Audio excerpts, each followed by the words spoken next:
Alright, so what's up, y'all? I wanted to make this video because I wanted to address a problem that we see in church today, and a problem that I've even contributed to. And the problem is that we, as Christians, a lot of time we just be like spouting these Christian clichés, and that's not always good. A lot of times we mean well, and a lot of the times the clichés that we say aren't wrong, but they can be more harmful than good, right? And I'm gonna read just real quick before I start, is from Job 21, verse 34. And I remember Job is a man who lost everything that he had, right? He lost his kids and all of his possessions. He was a rich man, and it wasn't because anything that he did wrong. He was not a sinful man. And the Bible makes that very clear. He was blameless, but he still lost everything. But his friends tried to comfort him, but they don't do well. And what he tells them in Job 21, he says, right?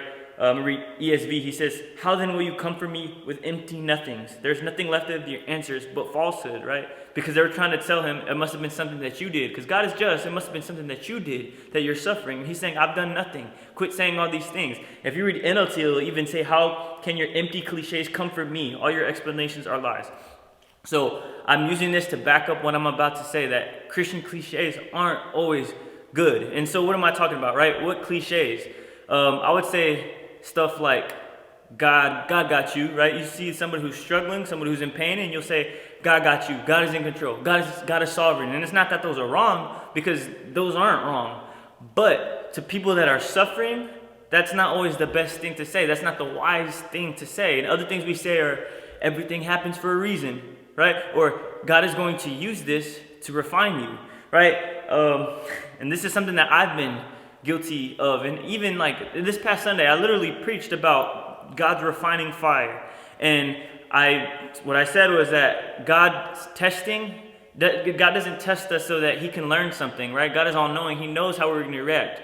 But the testing is for you, right? And the Bible makes that very clear in James chapter 1, that the trying of your faith works patience, a perseverance. It's doing something in you, right? There's a work that is produced through that fire. And that's why those things happen. And that can be for good. Yes. But would you say that to somebody who just lost a child, right? Would you say that to somebody who's going through cancer or just lost a loved one, a best friend? Would you say that to them? Hey, everything happens for a reason. Because that's just going to make it worse, right? They're going to be like, well, what reason? If you say that everything happens for a reason, well, what reason? Why? Why did this happen? And you'll just be stumped because you can't say nothing. And so we got to kind of like stop and be wise and learn, right? To just be slow to speak sometimes. And okay, so I wanted to bring up that we kind of need to get rid of those misconceptions, because we always say everything happens for a reason. But the only biblical backing we have for that is Romans 8, verse 28. And it's that all things work together for the good of those who love God and are called according to his purpose. And so we interpret that as, oh, everything happens for a reason. But again, would you say that to somebody who is suffering? Could you really say that, hey, your son died, your daughter died, your best friend died, your parents died, just to refine you? That happened for your good? No. And that's not even true. God's not playing games with us. God's not playing with us like toys and killing people just so that you can grow. That's not it. That's so wrong to say. And so we need to acknowledge, right, that there is this unpredictable nature to life, right? That life isn't always, not that God isn't in control, but life is unpredictable. And as humans, we are all of us, right? Good people, bad people, we are all subject to this unpredictable nature of life. All of us, you, me, anybody, right? And the lights kind of went off, or at least these spotlights did, but that's okay, right? And to back this up, what I'm saying, right? I'm going to read from Ecclesiastes chapter 9, right? This is biblical, right? I'm not just making this up. Ecclesiastes 9, I'm going to read I'm going to read NIV. Verse 2, it says, all share a common destiny. It says, the righteous and the wicked, and the good and the bad, the clean and the unclean, those who offer sacrifices and those who do not. As it is with the good, so it is with the sinful. And it says, as it is with those who take oaths, so with those who are afraid to take them. And this is the evil in everything that happens under the sun. The same destiny overtakes us all. And he's saying, the hearts of people, moreover, are full of evil. There's madness in their hearts while they live, and afterward they join the dead. Basically saying, whether you're good or whether you're bad, right? Whether you are righteous or sinful, we all die. We all suffer the same fate. And even later on in the same chapter, right, verse 11, he says, I have seen something else under the sun. The race is not to the swift, or the battle to the strong, nor does food come to the wise, or wealth to the brilliant, or favor to the learned. But time and chance happen to them all. Right? So, what we see is that there is an unpredictable nature to life. What he's saying is the fastest people in a race don't always win. The strongest person in the battle does not always win. We are all subject to chance, and that's just the nature of life. And what we find is that life is not fair. And just because life isn't fair doesn't mean that God isn't fair, right? Let's make that very clear, right? There is a time where God will make all things right. And in the end, he will bring everybody justice. Everything will be made right. We'll never say, God, that was unjust or whatever. But here on this earth, we are subject to this unfair life, right? And we all have a problem with that. And this is something that they've struggled with since the beginning of time, all of humanity in the Bible, right? And we're gonna get to that in a minute, right? The fact that they struggled with this. But we have to acknowledge, right, that life is unpredictable. And it says even in James chapter 4 in the New Testament, and it's like he's reflecting on the book of Ecclesiastes because he uses the same language. He says, your life is a vapor. Right? Don't boast about what's going to happen tomorrow because you have no idea what's going to happen. Life is unpredictable. You don't know. Right?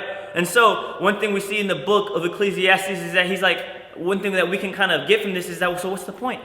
Right? Is life just meaningless? And if you read certain translations of Ecclesiastes, all is vanity, vanity of vanities. Right? Or it'll say meaningless. Everything is just meaningless.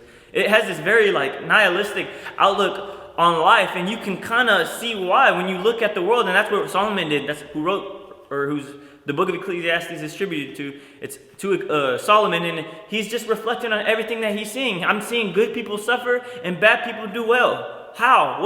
How? God, how does this happen? Right? He's saying it's all just vanity. It's in vain, is what he's saying. And the word behind that is the Hebrew word hevel. It literally means vapor, like a smoke. You try to grasp at it and it just slips through your fingers. I can't understand why this happens. And it's here and then it's gone, right? A vapor. And that's where James chapter 4 says your life is but a vapor, right? He's like reflecting on Ecclesiastes. And so I say this because we have to just acknowledge that life is unpredictable. Or else what we're doing is we're setting ourselves up for failure, right? And like Jesus says in the parable, right? Don't build your house on sand. Build your house that is founded like on rock. Right? Because when we set ourselves up, when we build our theology, right? Our perception of God, when we build that on these little Christian clichés, you're setting yourself up for failure. You're building on sand so that when the storms come and the trials come, your faith is going to be shook. Your house is going to be knocked down because it was not founded upon a rock. We have to be very realistic and honest with life and how everything is and the nature of it, right? We are all subject to this unpredictable nature of life, and unless we acknowledge that, then when bad things happen, because bad things are inevitable to happen to everybody, when it happens to you, you're going to be shook. Is God even real? And you're going to lose your faith, and you're going to get mad at God, or even just you're going to doubt everything about him because you built your foundation on sand, on these little cliches. That's why we have to stop with these, because it's not good, right? We have good intentions, and I know, but we kind of just have to stop, right? Okay, so I'm going to read from Ecclesiastes 7 because now I want to mention that there are good things that come from bad, right? Like I mentioned earlier, God does use bad things to refine us, right? Or Romans 8:28, what he's saying is not that bad things happen because, or not, that's not the why, right? The bad things don't happen so that you can grow, but bad things happen and God's going to use it to help you grow, right? But that's not why it happened. Just because you can grow from something evil, from something painful, doesn't mean that's why it happened. And that's what we have to stop saying is, or even stop wondering and trying to figure out, is God, why did this happen? Because that's not for us. We can't possibly understand or know. And that's what the book of Job, that's all God answers, right? I think it's Job 38 is when finally God answers, because Job is crying out, why did I lose everything? Why, God? I've done nothing. And all God answers, all he says is, do you know, were you there when I laid the foundations of the earth, right? He asks him all these questions about nature, right? He shows Job how small and how little he is, how limited his knowledge is. And then that's it, right? He just shows him, you don't know the full picture. And then Job is just like, okay, that's enough for Job. He's like, God, I'm sorry. I should have never spoke nothing. I'm sorry. But we don't know the full picture. And so we can never ask why, right? God's thoughts are higher than our thoughts. His ways are above our ways, just as the heavens are above the earth, right? Isaiah 55. But we have to just acknowledge that. We can't always understand why, and it's fruitless. There's no point in even trying. right? But I'm going to read from Ecclesiastes 7 because there is a wisdom to gain from the bad, right? This is at least some good that can come out of it. So Romans 8:28, all things can work together, right? Good and bad. It can work for good, but that's not why it happened, right? And we need to make that clear. Bad things don't happen just for that reason, right? Your mom didn't die just so that you can grow, right? Because that's crazy, right? But Ecclesiastes 7, let me find. It says, or verse 4, it says, the heart of the wise is in the house of mourning. And it says, but the heart of fools is in the house of pleasure, right? The heart of the wise is in the house of mourning. In those dark places, right? Mourning meaning like crying and sorrow. In that house, in there, when your mind is in those places, that's where a wise person stays at, right? That's where a wise person contemplates and thinks, and wisdom comes from that. There is a wisdom in the adversity from those dark places. And it says the heart of a fool, right, is in the house of pleasure. Those who are just worried about having fun and having pleasure, right? But those who stay, right, in those dark places, there's a wisdom to be learned from that, right? People don't suffer so that you can get something out of it, right? And I think we kind of do that too. I see somebody suffering, I feel like I can learn from that, but it's almost like we're reducing their pain or reducing their struggle to just a lesson for me. And that's selfish too, right? Bad things don't happen to people so that you can gain something from it. Or even them, right? Again, we just cannot always understand the why, right? Why did this happen? We don't know because we are, again, subject to this unpredictable nature of life. We don't know, we can't know, right? So again, why are these cliches? Why are they wrong, right? One thing that it does is that it's a burden, and it's a burden that we, right, place on these people, and it's unnecessary. Right? Say you go to somebody who's going through cancer or just lost a loved one, somebody who's just really just suffering, and you tell them, hey, have faith, be positive. And that's it. Let's just say you say that. What you're doing is that, like, you're imposing a burden on them that's just adding on to what they have. It's adding on to the yoke that's already on their backs. What they have is already heavy, but when you tell them, have faith and be strong, and they're like, okay, I have faith, God, I'm being strong. It's just even more work for them. It's harder for them. Sometimes all we have to do is to just let them be, right? Straight up, all we have to do is just, look, I'm going to be honest, there's nothing that I can do for you. And I'm acknowledging that there's no words that I can say to make you feel better or whatever, but I'm here. And then the fact that we just can just let them be, right?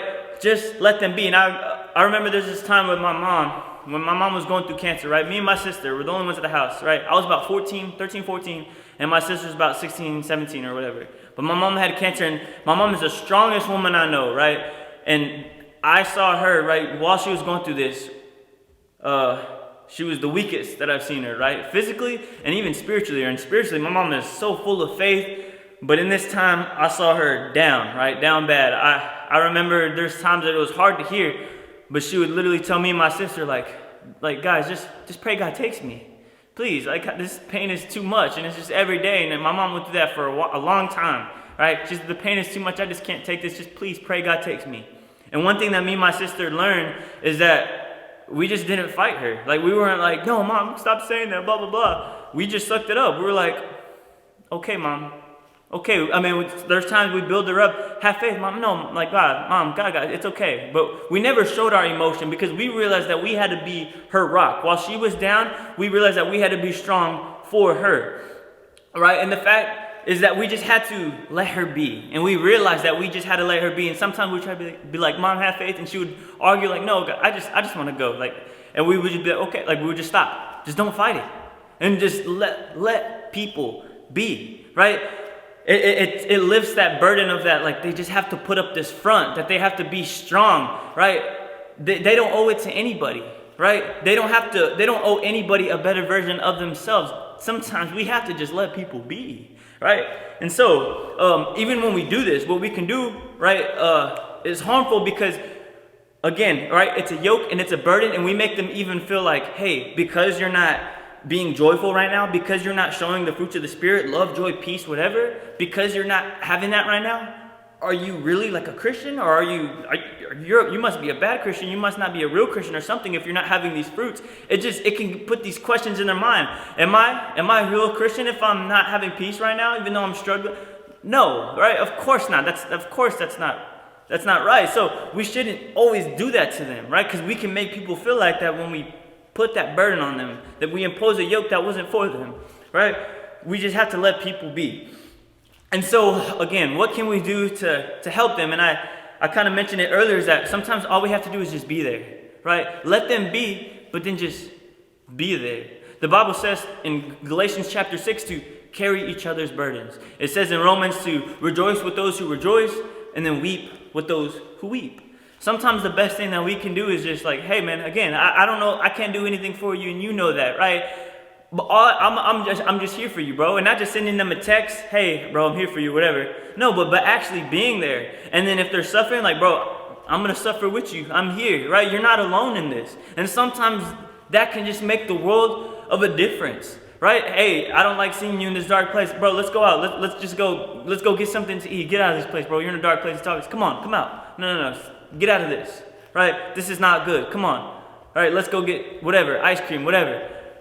We let them be, but we have to be there with them, because that is our job as Christians, right? As the body of Christ here on earth. Sometimes we be calling out to God when the answer is in each other, because we are the kingdom of heaven here on earth. And sometimes God's comfort with us is just sending somebody like you or like me, right? We are God's comfort here on earth. Imagine somebody praying for comfort and the answer is you, right? You are the answer, right? And this is literally like in the book of Job, right? Let me find it.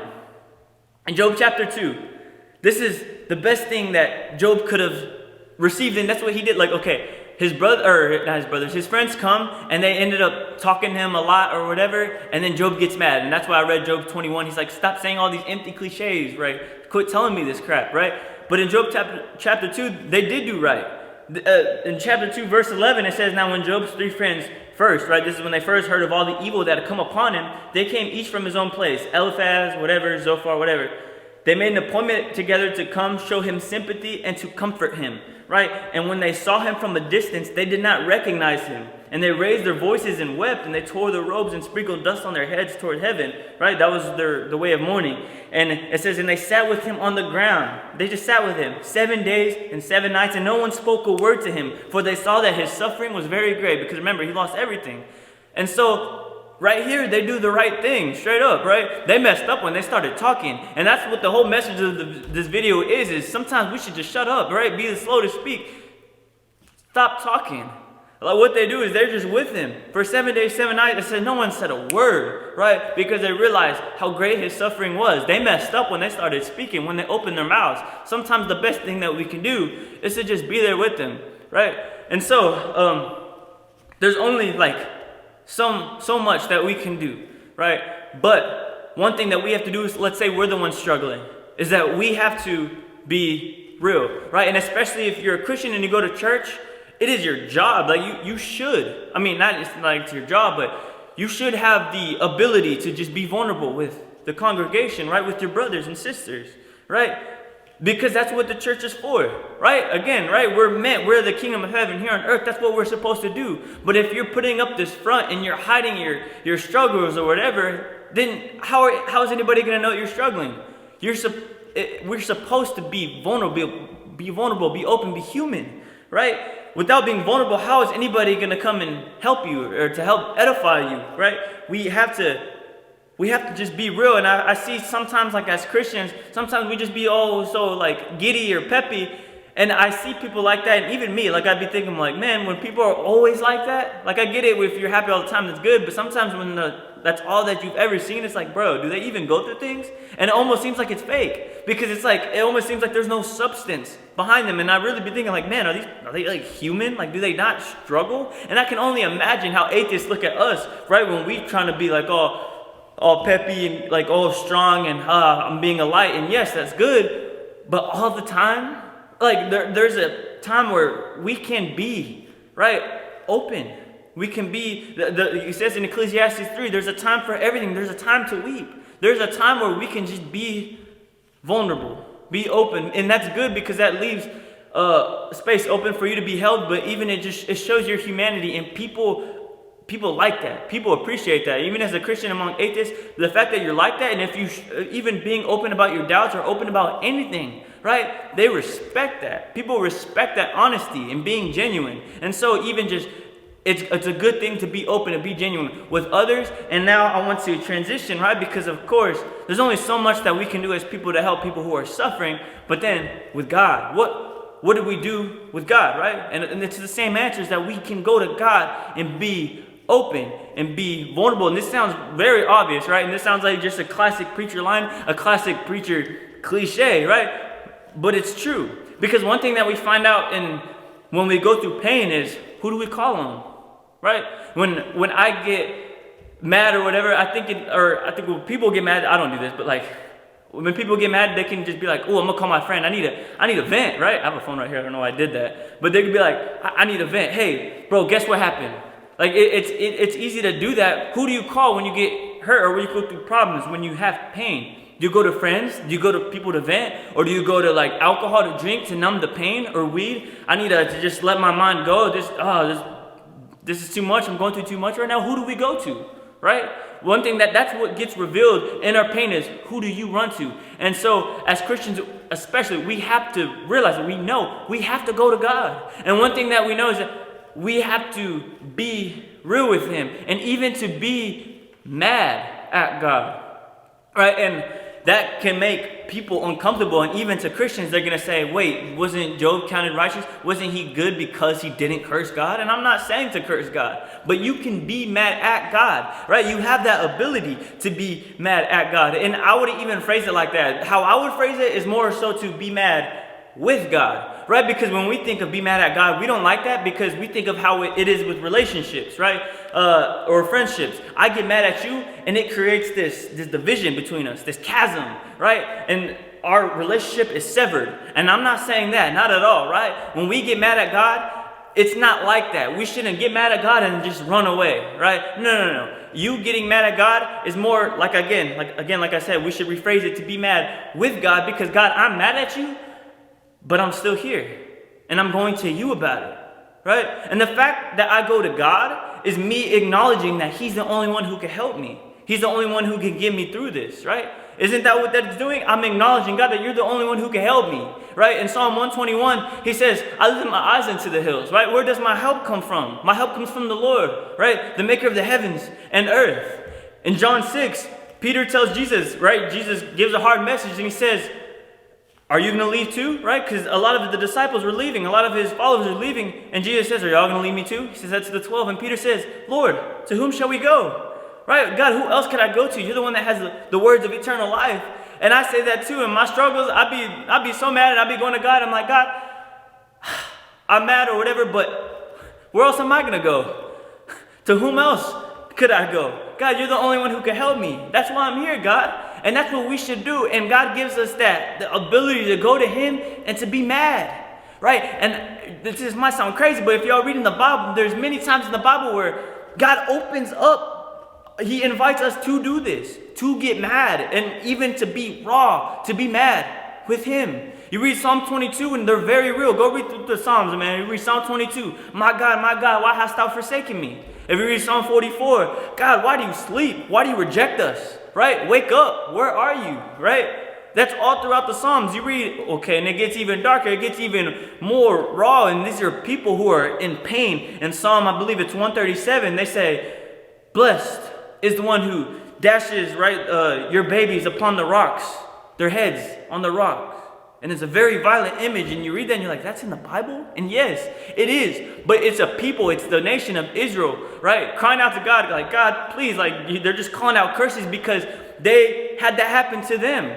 When Babylon came and plundered their cities, they were killing people, just a lot of senseless violence, and they had the worst injustices, like, and they were the victims of such injustice. And all Israel could say is, God, that we go to you. God, and they were cursing them, and I'm not saying that that's actually what we should do or whatever, but they went to God with their pain and they were raw about it. God, I'm going to tell you how I feel. I know it's not the right thing to do. I know it's not really reverent of me, whatever, if I'm mad or whatever, but they were so raw with it. And they went to God, and God invites that. It's in your word for a reason. There's a whole book of Lamentations of them just crying out to God and being real, like, God, where are you at? Why do you just reject us? Why do you ignore us? Jesus Himself quotes Psalm 22 while He's on the cross, and He says, right, Eli, Eli, lama sabachthani, right? He says, my God, why have you forsaken me? He did that too. He does that with the Father, and so can we, right? And even, what if I told you that even by doing that shows that there's even a closer relationship than you think, right? Because like with me, I don't get mad with my friends, right? My casual friends, like, because usually it's like, I don't care. But with like closer friends or family, I'll get mad. And I have that ability to get mad. And the fact that I have that ability to get mad at God, I think that shows even, that's a sign of that relational, like, it's a closeness. It's this intimacy with Him, right? And I think that kind of goes unnoticed, but the fact that we go to Him and that we're mad like that shows that maybe we're even closer to Him than we think, right?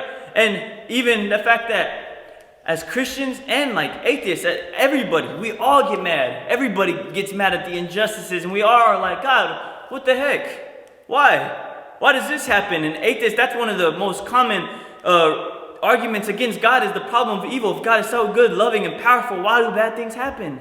Right? That is probably the most common objection to Christianity.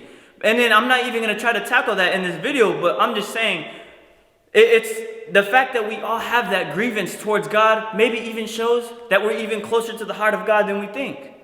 Because I know God feels the same way about the injustices that you see, and the fact that you have that reaction, maybe it's the fact, maybe that's what God has put in your heart. The fact that you're mad about it, maybe that's God in you compelling you to go do something about it. Right? We are the kingdom of heaven here on earth. We are God's hands and feet. We are His physical body here on earth, and it's for you to act. If you feel mad about something that happens, well, that's God in you telling you to go do something. Go do something about it, right? That's for you. You are God's presence. You have the Holy Spirit in you. That's for you to do, right? And if you see a lack somewhere, anywhere, maybe that's God putting that in your heart. And we see that we are close to the heart of God in those moments, right? And it feels the opposite. It feels like we're far. It feels like, God, this is crazy. But we see that we're even closer to Him than we think. And so we see that we shouldn't, again, or we shouldn't be lazy, right? And that's all, like, throughout the Bible, God is just so much against laziness, right? Because sometimes it just feels like we can't do nothing about it. But the thing is that we can, at least in your own way. And sometimes it's like, God, there's only so much that I can do, but imagine if everybody did something about these things, right? The Bible says to do justice. But how, right? I have in Jeremiah 22, right? Do justice doesn't mean to always just bring judgment upon those who did wrong, right? Take them to court and punish them. That's not always what justice is biblically. Sometimes justice is helping those widows and the fatherless, right? The orphans. That's all throughout the Old Testament. There's so many passages about helping the widows and the fatherless. And that's doing justice too. Those who have been wronged, help them. And that is doing justice. And so that becomes our job as Christians to help those, right? In Jeremiah 22, I brought it up. He says, do justice and righteousness and deliver from the hand of the oppressor who has been robbed, and do not wrong or violence to the resident alien, the fatherless, and the widow, nor shed innocent blood in this place. By doing justice, it's helping those who need help, homeless people, whatever. That's doing justice, right? And so I think just acknowledging that, man, in those hard times, through the pain, through the suffering, it feels like God's not there. But we find that even through those hard times, we find that that's when we're maybe even the closest to God, right? And to cap off, I'm going to just read from Romans chapter 8. And this is at the end of Romans 8. Verse 35, right? As Christians, Peter says, don't act like something crazy is happening to you, right? We talked about building on a rock.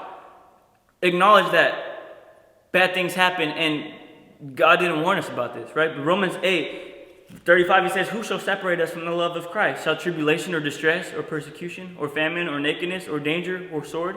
He says, that is as it is written. He quotes Psalm 44 that I mentioned earlier. For your sake we have been killed all the day long. For we are regarded as sheep to be slaughtered. But he's saying, do these persecutions, troubles, tribulations, does that mean that God is far? And he says, no, it's the opposite. He says, no, in all these things we are more than conquerors through Him who loved us. For I am sure that neither death, nor life, angels, rulers, nor things present, nor things to come, nor powers, nor height, nor depth, nor anything can separate us, right? Will be able to separate us from the love of God, right? In Christ Jesus our Lord. We aren't far from God in those times, and in those times, God is even closer than we think. All right, and I make this video because the message that I spoke right now, that's something that I've struggled with. That's something that I had to learn, even right now. And I've known this, but even lately, one of my struggles right now, and I'm gonna be honest and be completely upfront, is that I've been having doubts, right? And doubts, just in general, doubts about God and everything. I've had doubts, right? And that can sound scary to maybe people or whatever, but I'm just being upfront. I'm being honest, right? And I've realized that one thing that I've done this week is that as I've prayed, I've been like, nah, God, I'm not even gonna, I have faith. And I've been kind of just shrugging it off. But I've realized that God wants me to be open, right? And that's what this whole video is about, is to be open with Him. And I can be mad even at Him. And now I've realized, like, God, I have doubts. And I've been going to God with my doubts, right? And this has been something that I struggle with. I'm not even saying this to be like relatable or anything like that. It's almost felt like it's like been a thorn in my side, like it's been hard, but I'm gonna go to God with it. And yes, I'm being open even right now, because to be open, be vulnerable with y'all, and to let y'all know. But even with God, of course I'm going to God, right? I'm not just doing this on my own. I'm going to God with it. But one thing that I've learned to deal with doubts is that faith isn't always just about what's up here, right? Faith is action. It says in James chapter 2, faith without works is dead. Faith is always accompanied by action. And one thing that you see in the New Testament with Jesus is that, there's even a man who has a son who's like, has an unclean spirit, right? And he's convulsing or whatever, and he goes to Jesus and he says, can you help him? And Jesus is like, can. And he pretty much says, Lord, like, I mean, I do believe, but he says, but help me to overcome my unbelief. But the fact that he went to Jesus and he was sincere about his doubts, Jesus right there, he just doesn't say another word, he just heals him, just like that. The fact that he went to Jesus with his sincerity, with his problem, being upfront, like, now I'm not hiding it, I have doubts, that was a good thing. And the fact that I'm going to God with my doubts right now, that's a good thing. And that was a faith. That was a faith action right there. Faith is always backed up by action. Think of the lady with the woman with the issue of blood. If I just touch the hem of his garment, I will be made whole. And when she touched him, that's when she was healed. Her faith was that action, right? Think of the paralytic who was raised from the roof, right? It literally says that it says he saw their faith, right? Their faith wasn't just up here. Yes, it starts up here, but it moved into the actions and their movements. It says he saw their faith. It was visible. God, I may have head doubts, but that doesn't mean that I don't believe, God, because I'm going to show you my faith with my actions, right? And that's what I've been doing even recently, even more so, is that, God, when I'm having these doubts, I'm going to sacrifice even more. Nobody takes up their cross unless they believe. Nobody's going to sign their own death sentence unless they believe. And so I'm like, God, this is what I'm doing. I'm dying to myself. But God, I wouldn't do that unless I believe. Yes, I can have doubts in my head, but what are my actions saying? Right? I'm going to keep pushing. I'm going to keep striving. I'm going to keep going to you. And God, that's faith. And that's real faith. I find that in my doubts, I've learned to just even sacrifice even more. And there's even good that comes from my skepticism. I feel like this is a thing that I struggle with. I'm telling you, me being skeptical. But one thing that it's made me push more, and it's made me go even deeper with God. I've been deeper into apologetics because it's forced me to think things out, to confront my fears, right? Go to my doubts and come up with explanations and find solutions to them. It's forced me to address it, to confront my skepticism and go deeper. And I'm thankful because I've learned so much even in these times where I'm doubting. And I'm thankful because I know God's helped me and God's using this for my good, and I'm learning and things are getting better. And I'm saying this just to help anybody. I'm not saying this to be relatable. This is true and this is me. And I have to be open and I have to be sincere with y'all, right? Be vulnerable, because if I'm going to be like effective, if anybody's going to be reached by these videos or by anything that I say, I have to be genuine. This is a hard thing to do, right? Especially posting on YouTube, Snapchat, all my social media. People are seeing into my life, and this is a hard thing to do, but I'm doing it for God. And even by making this video, I'm like, God, like, this is my sacrifice. This is my faith in action. Let me show you my faith, God. All right, you show me faith, whatever, right? What does James say, right? I'll show you my faith by my works, right? And I'm thankful, and it's just something I'm going through right now, and I know God's going to get me through it, right? And I'm thankful, and if y'all are watching, thank y'all, right?